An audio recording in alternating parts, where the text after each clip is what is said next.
ပစ္စည်းတွေဈေးလျှော့ရောင်းမယ်ဆိုပြီးခြံတဲ့အထိတိုဈေးလာတိုက်တဲ့လူလိမ်ကိုင်းကြီးကိုရွာသားတွေဝိုင်းဝန်းဖမ်းဆီးခဲ့ပါတယ်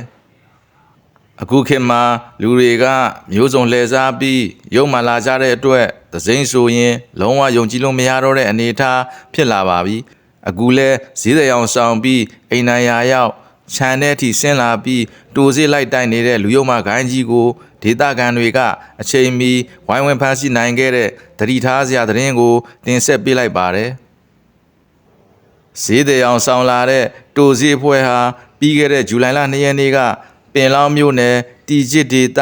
နောင်မူကျေးရွာမှာဖြစ်ပွားခဲ့ပါတယ်။တောင်ယာခြံတွေတဲ့အထိဆင်းပြီးပစ္စည်းတွေကိုဈေးရန်လျှော့ရောင်းသလိုနဲ့အကဲဆန်းပြီးအခွင့်အရေးရတာနဲ့လူတွေကိုမူဝေသတိလစ်စေတတ်သောစေအရက်ခေါ်တိုဈေးတိုက်ဖို့စ조사တဲ့အဖွဲ့ကိုဒေသခံရွာသူရွာသားတွေကရိမ့်မိသွားပြီးဝိုင်းဝန်းဖမ်းဆီးလိုက်နိုင်တာပဲဖြစ်ပါတယ်။ဖမ်းဆီးရမိတဲ့အဆိုပါတိုဈေးအဖွဲ့မှာ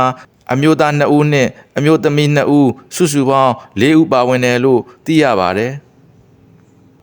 ဒီလိုနည်းနဲ့အရင်ကလည်းအိမ်ပေါက်တွင်းခံရမှုတဲ့ဖြစ်စဉ်တွေရှိခဲ့ပါတယ်။ဒီလိုတိုးစီအဖွဲ့တွေရဲ့အန္တရာယ်ကတကယ်ကိုကြီးမားလာပါတယ်။အရင်ကလည်းပင်လောင်းမြို့နယ်မြောက်ထီဘွာကျေးရွာအုပ်စုကျောင်းရကျေးရွာမှာဒီလိုမျိုးတိုးစီတိုက်တဲ့အဖွဲ့တွေကြောင့်အင်ရှင်တွေတတိလင့်နေချိန်မှာနေအိမ်ပေါက်တွင်းခံရပြီး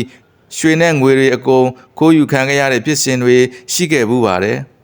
။ဒါကြောင့်မိဘပြည်သူတွေအနေနဲ့ကိုယ့်ရဲ့ကိုယ်ရွာကိုယ်အိမ်ရှိကိုရောက်လာပြီးပစ္စည်းတွေကိုဈေးပေါ်ပေါ်နဲ့လိုက်ရောင်းတဲ့ဒဇိန်တွေကိုလုံးဝအယုံမလွယ်ကြဖို့နဲ့အနာကပ်ပြီးစကားပြောလာရင်အထူးသတိထားကြဖို့လိုအပ်နေပါပြီ။